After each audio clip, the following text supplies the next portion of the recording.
हो, नुकत्याच आलेल्या एका बातमीनुसार दिल्ली येथे संसद भवनासमोर महाविकास आघाडीचे खासदार निलेश लंकेसह इतर आमदारांनी कांद्यावरील निर्यात शुल्क तात्काळ हटवा म्हणून सध्या आंदोलन चालू केलं असून याला कितपत यश येतंय हे आता आज दिवसभरामध्ये कळेलच। तत्पूर्वी आज आपण सोलापूर येथील कृषी उत्पन्न बाजार समितीमध्ये आलो असून आज आपण कांद्याचं निलाव पाहणार आहोत।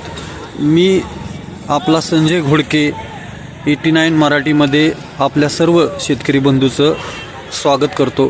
खरं तर मित्र हो, भाजप सरकारनं देशाच्या मुख्य शहरामध्ये गेल्या 15 दिवसापासून कांदा कमी किमतीत विक्रीसाठी उपलब्ध करून दिल्यामुळं प्रामुख्यानं नाफेडच्या माध्यमातून हे भाव पाडले गेले आहेत हे स्पष्टपणे जाणवत आहे। कारण आज सोलापूर येथे फक्त 450 इतकीच आवक आहे। फक्त नाशिक नगर या ठिकाणी मोठ्या प्रमाणात कांदा उपलब्ध आहेत।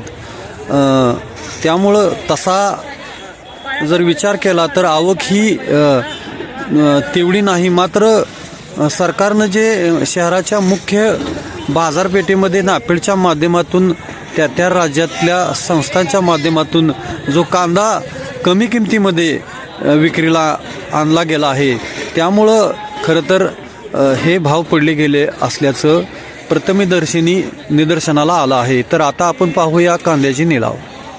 25, 26, 26 आहे या 2600 रुपये आहे का मानलं नाही 2600 फाटर लास्ट 2600 रुपये 26 पर केजी।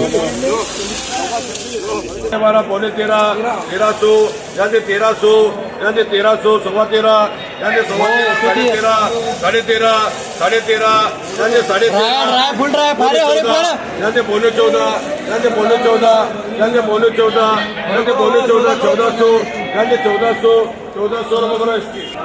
मित्रो, आज मार्केट हे 100 रुपयापासून ते जास्तीत जास्त 3200 रुपयेपर्यंत या ठिकाणी निदर्शनाला आला आहे।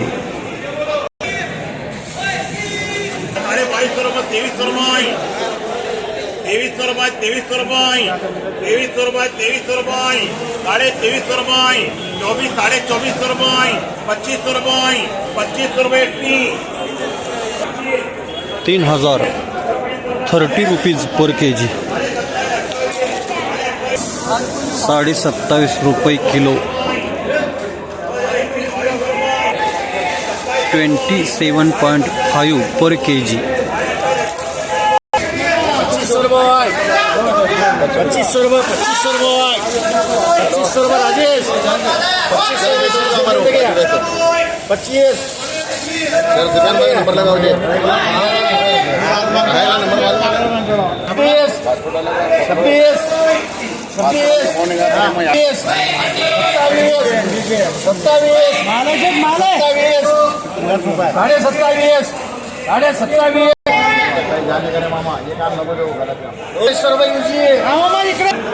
28 रुपये किलो 28 पर केजी। 3000 रुपये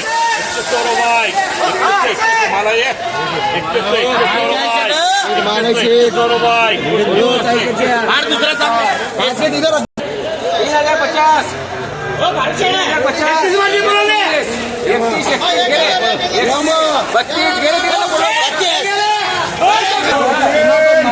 32 3300 रुपये 33 रुपये।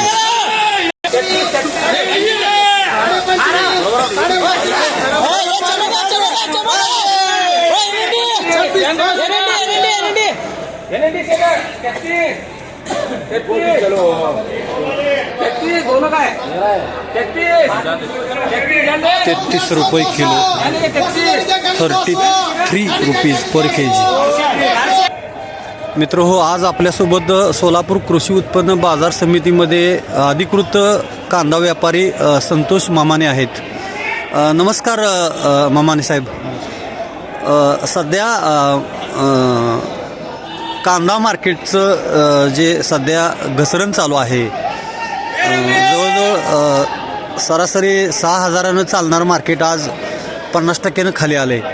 याचं प्रमुख कारण काय आहे? प्रमुख कारण असं सांगायचं म्हटलं तर सध्याला जो माल यायला आहे तो पूर्वीचा लावणीचा माल असायचा, तर आता शेतकरी पेरणी करतायत, म्हणजे बीज कटून माल लवकर बाजारात आणण्याचा प्रयत्न करतात आणि कच्चा पक्का माल बाजारात भरपूर यायल्यामुळं आणि तो लांबच्या मार्केटमध्ये न पोचल्यामुळं इथं मागणी कमी झाली या मालाला.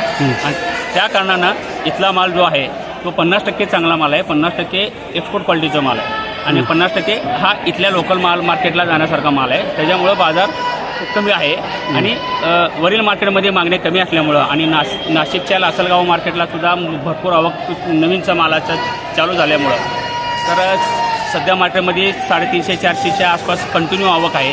दररोजची म्हणता येते जवळजवळ 400 गाडीच्या आवडीनं माल येतोय आणि तसाच नाशिक मार्केटला सुद्धा जवळजवळ 500 ट्रॉल्या, 600 ट्रॉल्या, 1000 ट्रॉल्यापर्यंत माल नवीन येतोय. तर त्यात ग्रेडिंग आणि शॉर्टिंग आणि चांगल्या प्रतीचा माल बाजारात कमी येत असल्यामुळं आणि वर चांगल्या मालाला मागणी असल्यामुळं तर चांगले माल कमी प्रतीच्या मार्केटमध्ये आल्यामुळं बाजार जरा स्थिर आहे आणि कमी झालेला आहे. मागच्या पंधरवाड्यामध्ये सोलापूरचा माल कांदा हा बांगलादेशच्या काही गाड्या इकडे येत होत्या रोज, त्या सध्या गेल्या पंधरवाड्यापासून बंद दिसत आहेत. याचं काय कारण? बांगलादेशमध्ये जाण्याचा विषय म्हणजे बांगलादेशमध्ये आता सध्याला अस्थिर परिस्थिती आहे आणि तिथं जरा बॉर्डरवर काही व्यापाऱ्यांना काही गोष्टीला सामोरं जावं लागलेलं आहे आणि इथून जर माल पोचला तर 10-15 दिवस त्यांचा बांगलादेशच्या चेकपोस्टपासून बांगलादेशला जायला वेळ लागत आहे. त्यामुळं गाडीतच माल मागच्या 15-20 दिवसापूर्वी सडला काही व्यापाऱ्यांचा आणि भरपूर नुकसान काही व्यापाऱ्यांना झालेलं आहे. तर अशा पद्धतीनं जर इथून जर माल बांगलादेशला पाठवायचा असला तर त्याचं गाडी भाडं आणि त्याची खरेदीची रक्कम ही सुद्धा व्यापाऱ्यांना काही ठिकाणी मिळाली नाही आहे. तर अशामुळं तिथल्या बांगलादेशचा जो एक्सपोर्ट व्हायचा जो हे होता प्रकार होता तो जरा कमी झालेला आहे. आता फक्त श्रीलंकेला माल चाललेला आहे, तो पण एक्सपोर्ट क्वालिटीच्या हिशोबानं 45 mm ते 55 mm ते 60 mm पर्यंतचा माल फक्त एक्सपोर्ट होत आहे. बाकीचा माल सगळं लोकल मार्केटला आल्यामुळं आणि त्या मालाची प्रत कमी असल्यामुळं दर असा आहे. बरं, केंद्र सरकारचं किंवा राज्य सरकारच्या ज्या म्हणजे नापेडचा जो खरेदी केलेला माल आहे तो माल गेल्या 20 दिवसापासून किंवा 1 महिन्यापासून देशाच्या ठराविक मार्केटमध्ये विक्रीला आणला आहे का? नाही, तो तर गेल्या 15 महिन्यापूर्वी संपलेला आहे. नापेडनं किती नाशिक मार्केटमधून किंवा इतर मार्केटमधून जे खरेदी केलेला माल आहे तो परराज्यात विकून तेव्हाच मोकळा झालेला आहे. आता नापेडचा माल शिल्लक नाही आहे माझ्या माहितीप्रमाणे.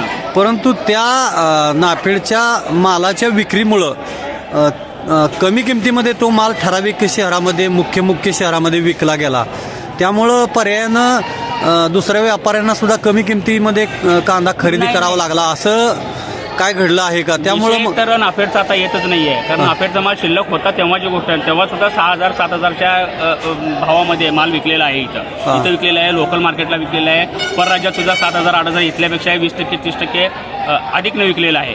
तर नाफेडचा इथं काय आता तर संबंध नाही आहे असं मला वाटतं. मग शिल्लक माल बाहेरच्या देशातून इम्पोर्ट तर माल भारतानं होत नाही, भारतात तर सध्याला होत नाही. दिल्ली मार्केटला आणि मुंबईच्या वाशिम मार्केटला क्वचित 1% येत असेल. त्याच्यावरून बाजारावर मुख्य मेट्रो सिटीमध्ये नापेडचा माल कमी पैशामध्ये 25-30 रुपये या दरानं विकला गेला. त्याच्यामुळं या किमती पडल्या आहेत असं सोशल मीडियावर सध्या तर नाफेडचा माल कुठलाही शिल्लक नाही अशा माझ्या माहितीप्रमाणे मी सांगतोय. असेल तर मला काही माहित नाहीये त्याचं. तुम्ही म्हणताय तसं जर कुठल्या मार्केटला नाफेडचा माल येत असेल, सरकार पोहोचत असेल तर ते मीडियामध्ये किंवा पेपरआउट झालं असतं. त्यामुळे त्याचा काही विषय नाही आहे आता. आणि तो माल जून-जुलैमध्ये घेतलेला माल होता. तो एवढं 3-3 महिने 4-4 महिने टिकण्यासारखा माल नव्हता. त्यामुळे तो जुलै, ऑगस्ट, सप्टेंबरपर्यंत विकून नाफेडनं मोकळा केलेला आहे. नाही, ते नाफेडनं काय कमी प्रतीचा काय घोटाळ्या संदर्भात काय बातम्या आल्या होत्या. सोलापूरच्या मार्केटला तर नाफेडची खरेदी नव्हती. नाही, ह्या नाफेडचा माल हा मेट्रो सिटीवर मध्ये विकला जातो. कारण त्याचा प्रमुख हेतू काय आहे की किमती नियंत्रणात ठेवण्यासाठी शासन ही अशा पद्धतीची भूमिका घेतं आणि मग मार्केट पडतं. अशा पद्धतीचं वातावरण निर्माण करण्याचा प्रयत्न सरकार करत असतं. नाही, सरकारच्या नीतीप्रमाणे सरकार म्हणजे केंद्र सरकार ज्या राज्यात जर कांद्याचा भाव किंवा इतर कुठल्याही गोष्टीचा भाव जर वाढत असेल किंवा फुगत असेल तर तिथं असा माल खरेदी करून बाजारावर नियंत्रण करण्याचा प्रयत्न करतो. हे मान्य सत्य आहे. हां. तुम्ही म्हणताय ते सत्य आहे. पण आता सध्याला तर सप्टेंबरच्या नंतरचं मग नाफेडचा माल कुठल्या मार्केटला आहे असं मला तर माहीत नाही आहे. त्यामुळे नाही, तुम्ही म्हणताय ते नाफेडचा आता सध्याचा भाव कमी होण्याचा आणि त्या नाफेडच्या माला येण्याचा काही संबंध नाही. काही संबंध नाही आहे. तर मित्रहो, हे होते व्यापारी संतोष म्हामाने की त्यांनी बाजाराबद्दल आपल्याला माहिती दिली आहे.